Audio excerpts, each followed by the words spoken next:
Ինչ արժույթով պահել գումարները, խնայողությունները։ Հարց, որը իհարկե մշտապես հետաքրքրություն ներկայացնող է, սակայն առավել մեծ ուշադրություն գրավում է հատկապես արտարժույթի փոխարժեքների տատանումների ժամանակ, իսկ մեզ մոտ այդպիսի տատանումների շրջան է։ Իհարկե օրական կտրվածքով մենք արտարժույթի եւ թանկացման եւ էժանացմանն ենք ականատես լինում, սակայն ավելի երկար ժամանակահատվածի 1-2 ամիսների կտրվածքով արտարժույթը մեզ մոտ դրամի նկատմամբ թանկացել է։ Օրինակ, ռուբլու կուրսը կենտրոնական բանկի տվյալներով այս տարվա փետրվարի սկզբին ռուբլու փոխարժեքը մոտավորապես 3.9 դրամ էր։ Մարտի սկզբի դրությամբ այն 4.4 դրամի շրջանակներում էր։ Այսօր ունենք շուրջ 4.6 դրամ 1 ռուբլու դիմաց, այսինքն ռուբլին թանկացել է։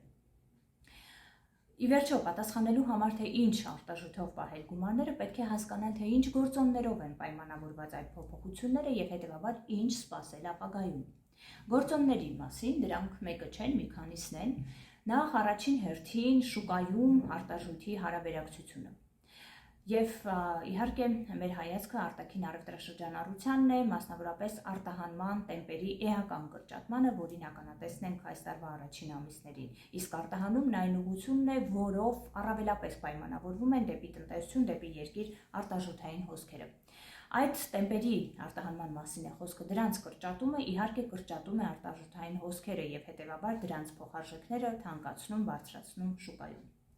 Երկրորդ գործոնը իհարկե ոչ ուղղակի ազդեցությամբ, բայց կենտրոնական բանկի կողմից վերաֆինանսավորման տոկոսադրույքի տևական ժամանակ նվազեցման քաղաքականությունն էր, որը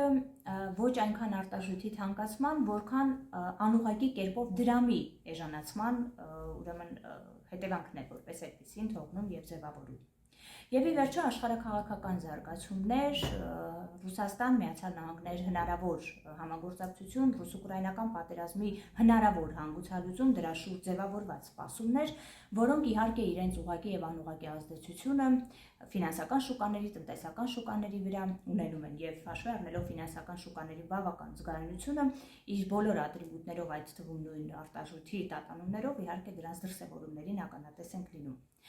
Ռուբլու պարագայում օրինակ այդ զգայունությունը, որը որպես վերջին գործոնի, այսպես բանաձևային գնահատական կարող ենք տալ, զգայունության գործոնը իհարկե շատ մեծ ազդեցություն է ունեցել։ Հետևաբար այս դեպքում ցանկացած շտապողականություն այս փոխարժեքի փոփոխությունների հետ կապված իհարկե որևէ կերպ ցանկալի չէ, հաշվի առնելով, որ դրանք սպասումների վրա ձևավորված այսպես փոփոխություններ են։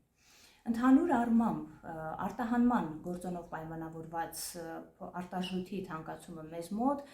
այնուամենայնիվ, եթե որևէ նոր զարգացումներ, նոր ցնցումներ, անկանխատեսելի ցնցումներ տեղի չունենան, ապա կարծես թե մեր արտահանման տեմպերի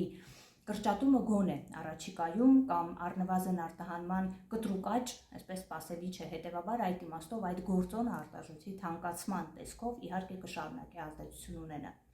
Վերադառնալով արդեն մեր հիմնական հարցադրմանը, ինչ արժույթով պահել գումարները։ Ցանկացած պարագայում, հաշվի առնելով հանգամանքը, որ անորոշությունների շատ մեծ ուրեմն դաշտ կա այս խնդրի հետ կապված եւ օրինաչափ իրավիճակներում էլ եւս իհարկե, բայց խնայողությունները պահելու լավագույն տարբերակը մշտապես դիվերսիֆիկացված խնայողություններ ունենալն է։ Այս քաղաքականությունը ցանկացած ցնցման եւ փոփոխության պարագայում կտա հնարավորինս երաշխավորություն, այսպես հնարավորինս քիչ հետևանքներով կամ մեղմ հետևանքներով դուրս գալու ցանկացած փոփոխություններից։ Հետևաբար գումարներն արտարժույթով պահելու պարագայում պետք է առաջնորդվել հնարավորության պարագայում դիվերսիֆիկացված տարբերակով։